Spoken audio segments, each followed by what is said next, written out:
There was only one thing that stuck out to me as being wrong about my new apartment room. There were a few bad tiles at the end of the hall which rustled and squeaked every time I stepped on them. Being that I was the new superintendent, I figured I'd just repair them myself instead of getting an outside contractor to do it. I examined the tiles first just to see what I was getting into, and I found out they were completely unsecured from the floor. As soon as I removed the very first tile, I noticed a little door of some kind underneath. I continued to remove the rest of the tiles with little trouble, and that's when I noticed the indented latch on the door. A layer of caked-on dust was stuck on it, and I was dumbstruck by the whole finding. I decided to open it and take a look inside. It was too dark to see most of it, but I could make out most of the details. The room was completely empty except for another door on the side, and a ladder that went straight down into the room.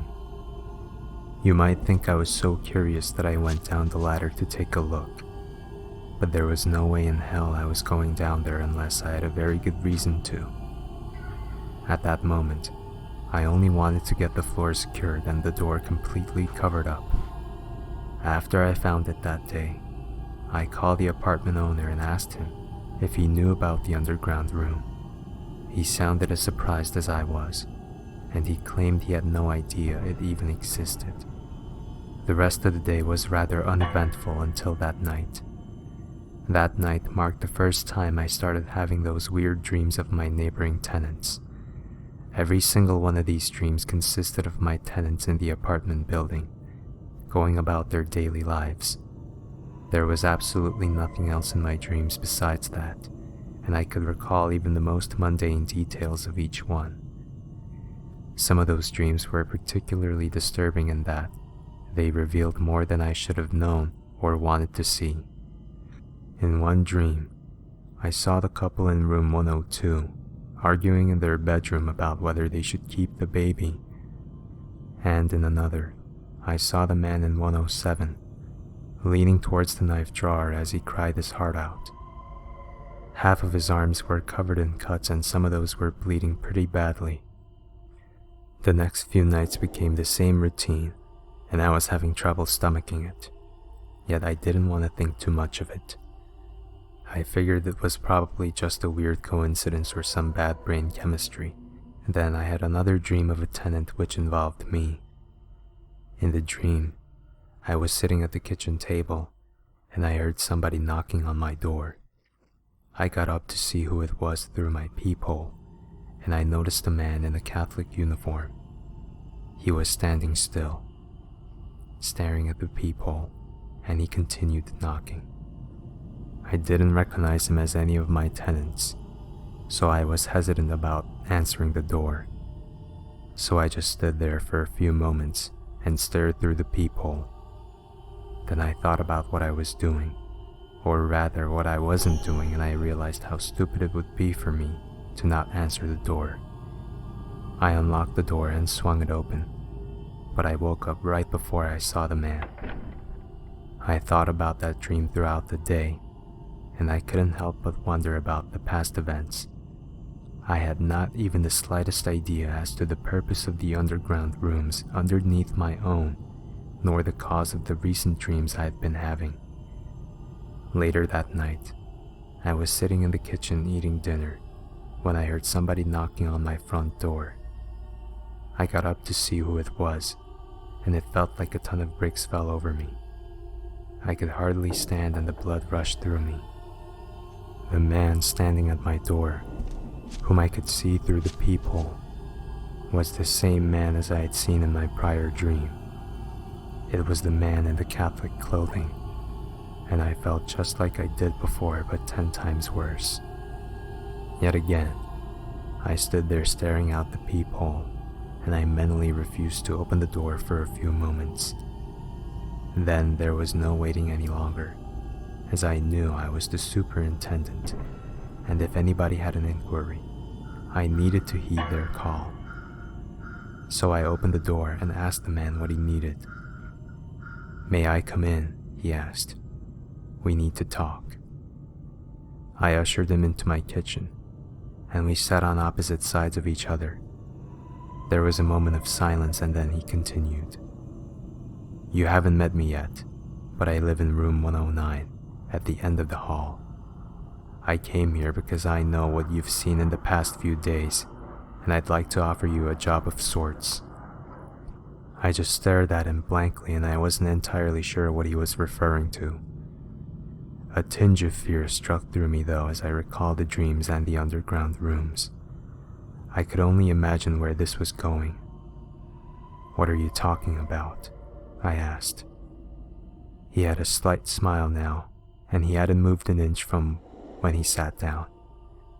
His eyes never strayed from mine, and it was like he was staring through my soul. He leaned in closely towards me and the table before he continued. I know about the rooms underneath your apartment. I also know about those dreams regarding the various tenants, and I can describe one of them to prove it to you. My stomach dropped, and my mouth was ajar. I stared at him with wide eyes, just as he stared at me with that slight smile. I started shaking and I felt the urge to try to run. Something compelled me to stay where I was at though. So I just sat there and listened. You remember that cutter in room 107, don't you? He was crying and clutching that knife of his. The final realization struck me like a ton of bricks. It was true that he was aware of what had been going on, but I didn't know how he knew. I was worried about his potential involvement and what he might try to do in the future. So you know of everything. How? He leaned in closer. You're one of us now. You're one with the walls. That's why you can see the other tenants in your dreams, and that's why you're gonna do this job for us. I was shaking profusely, and sweat beads were forming all over my skin. What job? I asked. You're gonna mark somebody for us using a special vial. Then we'll take care of that somebody, and in return, we'll give you eternal power over the entire apartment. I gulped down some air and shook my head wildly from side to side. Sweat covered my clothes, and that desire of escape came back tenfold. Only this time, I was getting the feeling he was far more of a threat than I realized before. So I stayed in that chair, but he got up from his. He returned to the front door, and he was just about to open it when he said something else. In the meantime, we'll prepare the vial and you can just wait until the moment is ready. Don't try to run though, or else we'll drown your fucking screams and bury you at the bottom of the walls. He opened the door then and walked out. I was left there a shambling mess, shaking in my own sweat, and tears falling down my cheeks. I kept mumbling, "No, this can't be real. This can't be real." I stayed there in that room for the rest of the day, and I didn't open the door for anybody. I didn't answer any calls, and I didn't even call the police. How could I?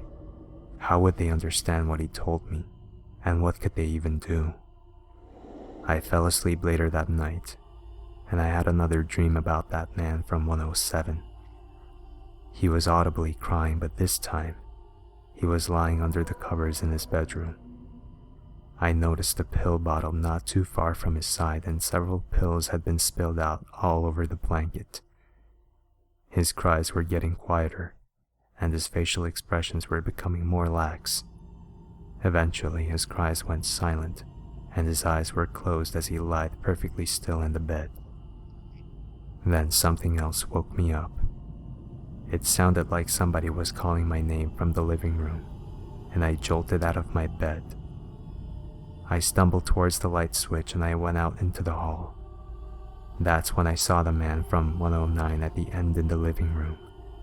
His head and upper body were somehow suspended from the ceiling, and he was upside down. His eyes were looking directly at me, and he continued to call my name.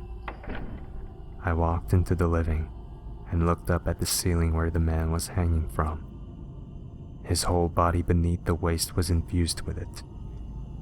It wasn't even clear when his skin ended and the ceiling continued.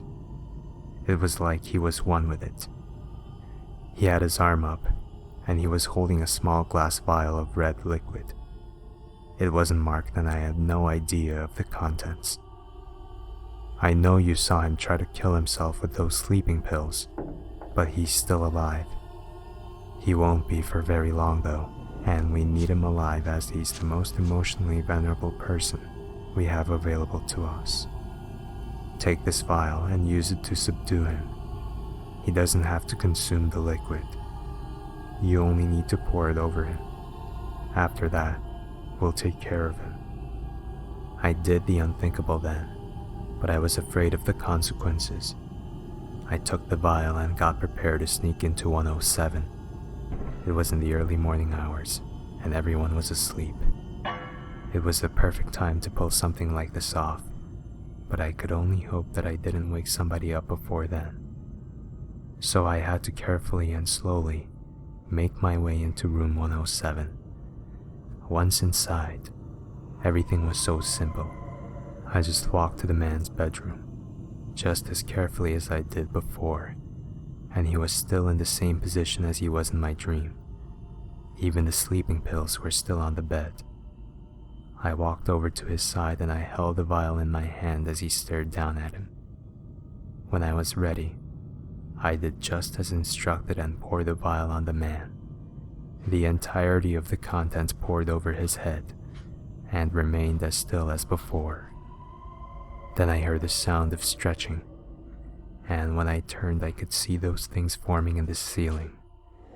The first being the man from 107, as he hung upside down with his waist attached to the ceiling, and the rest of them just looked like human faces with their skin infused with the surface. All of their eyes were looking at me, and the man from 109 began speaking to me. "You've prepared the offering to the labyrinth, and now we'll finish it." I didn't turn back around or stay to see what would happen. I just ran back to my room and hoped to God nobody would ever know. I had to hope that I would never have to face damnation for what I had done. I returned to my own bed, but I didn't fall asleep again. I stayed in that bed for what must have been an hour, or perhaps 2. That's when the screams started, and it only took me a few moments before realizing they came from those secret rooms underneath my floor.